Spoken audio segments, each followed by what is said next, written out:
And we're live at RSA. I'm John Swartz. I'm a senior content writer for Techstrong Group, and I'm here with two of the finest Futurum's analysts, Mitch Ashley and Krista Case. Welcome. Yeah, you guys have been to RSA many times, I'm sure. Yep. Mitch was mentioning before we went on how he used to go to the Macworlds. That brings back memories of Moscone South, I believe. South, it was South, yeah.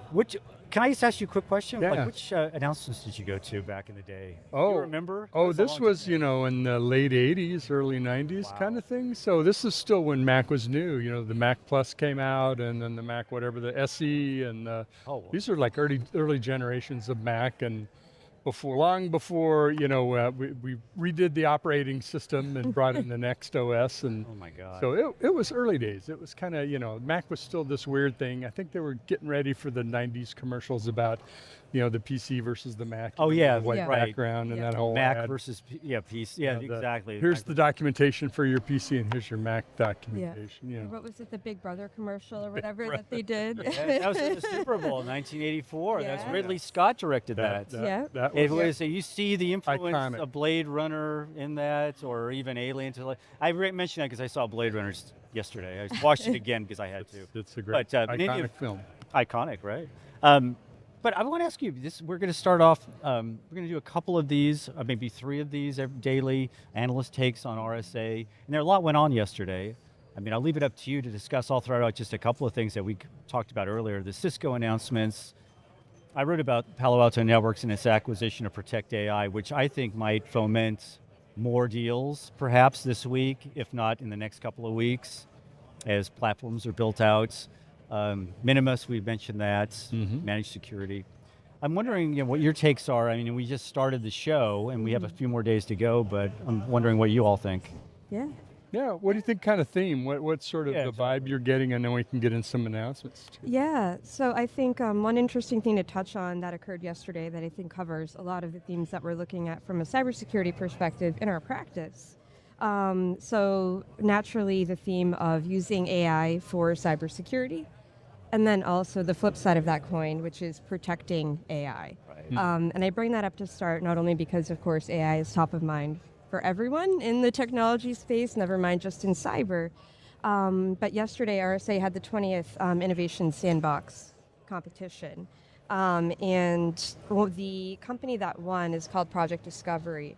And so they're using some open source tools to kind of monitor the attack surface, right? So, again, it's kind of using artificial intelligence to be able to detect threats more quickly, respond more quickly. And what's interesting about this company is that they're doing it from kind of an open source and kind of community-driven perspective to drive that innovation.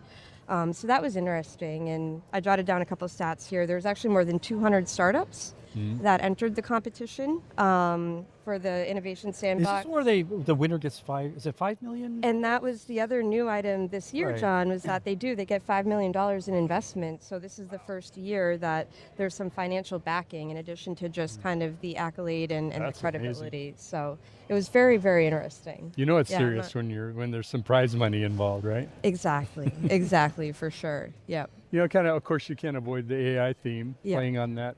The theme of the conference, I think, is like one community, many voices, or something like that, to that effect. And so the two things that I'm kind of picking up on is, a few years ago, we didn't talk about software security at RSA, and suddenly it started to be in the conversation. Now it's in the conversation, of course, AI security is as well.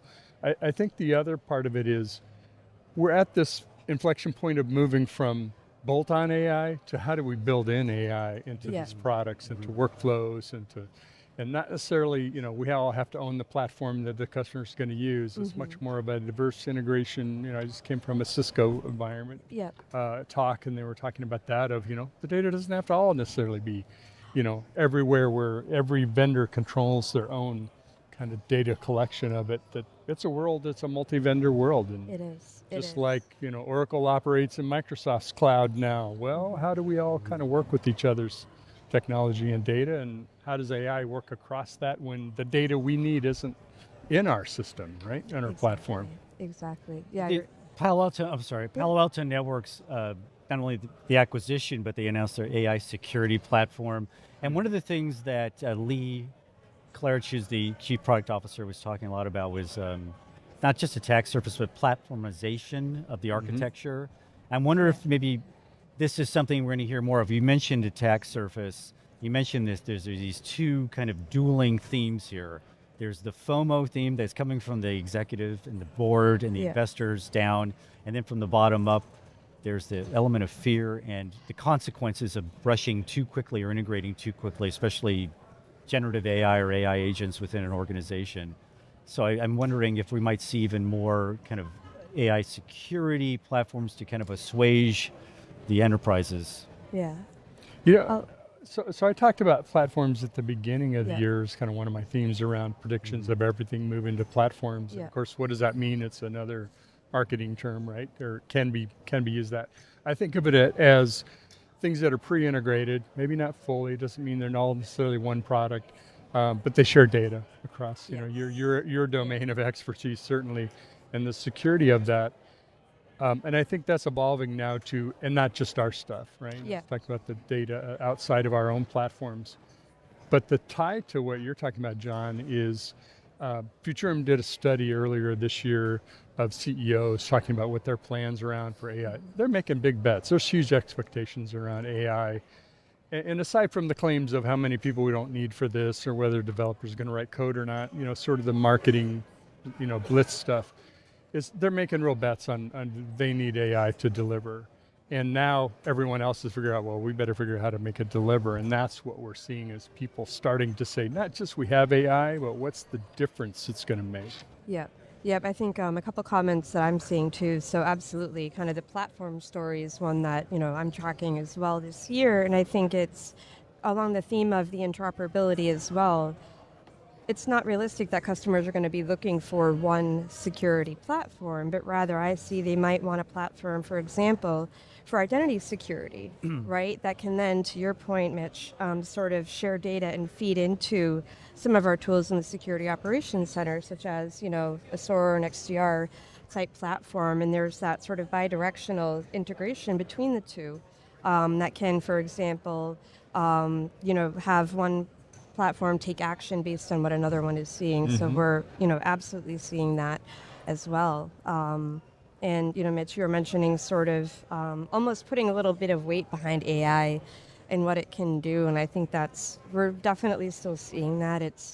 You have to crawl before you walk, before you run. And so I think, especially when we look at the Security Operations Center, they're still, I would say, getting their feet wet with what are the potential use cases and what are the potential value, whether it be time savings or faster incident response that they can see.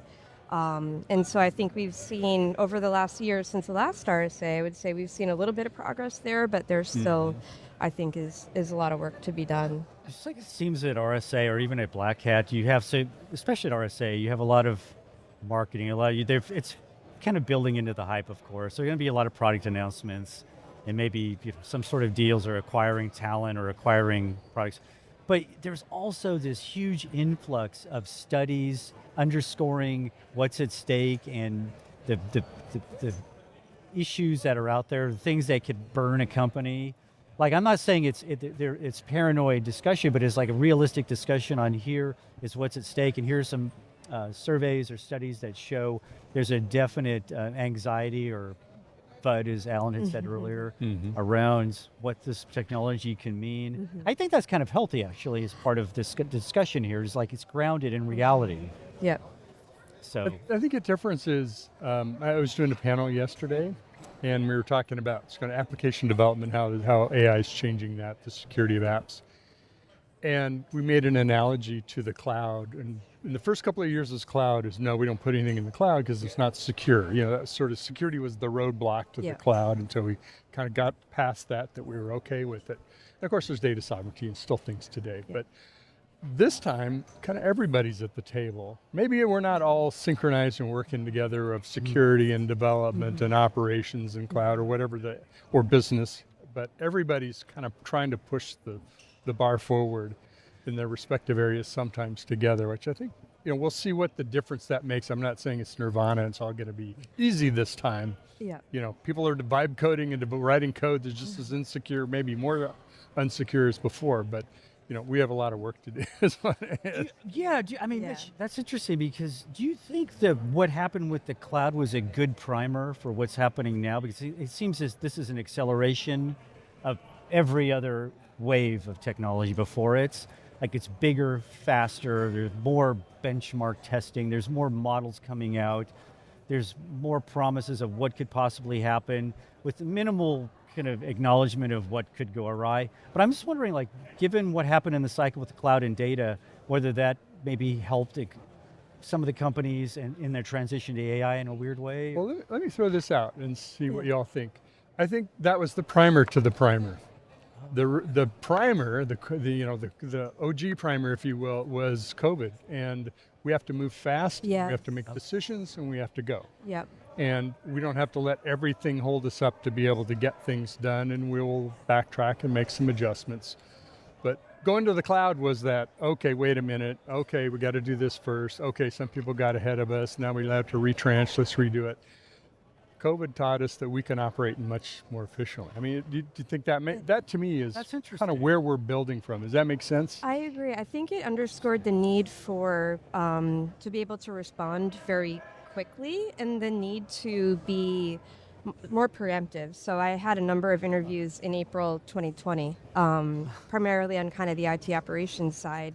I live and breathe the data protection space a lot, and the conversations kept coming back to, this was a disaster response for our company, the need to shift practically all of our employees to working remotely overnight. And we were caught flat-footed because either we didn't test frequently enough or we didn't test enough at scale, right? So I use that as an example to say, I think there's a mindfulness of sort of not getting caught flat-footed again, and being able to be more preemptive in addition to being sort of reactive. Are you ever worried about just the speed and rate at which things are being announced, just in general in terms of AI and in terms of how companies are going to do you think there's like a real fear that something could go haywire eventually for a major, and I'm asking you this because there are large Fortune 200 companies that have absolutely no idea, they'll admit, about AI, and they're trying to make their way into this, and I'm wondering if one of them miscalculates and ends up getting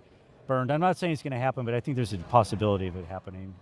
Yeah, I mean, my perspective, we had a number of conversations yesterday around agentic, right? And so now the ability for the AI model, or the AI agent, to be able to start to formulate some decisions and then begin to take some action autonomously.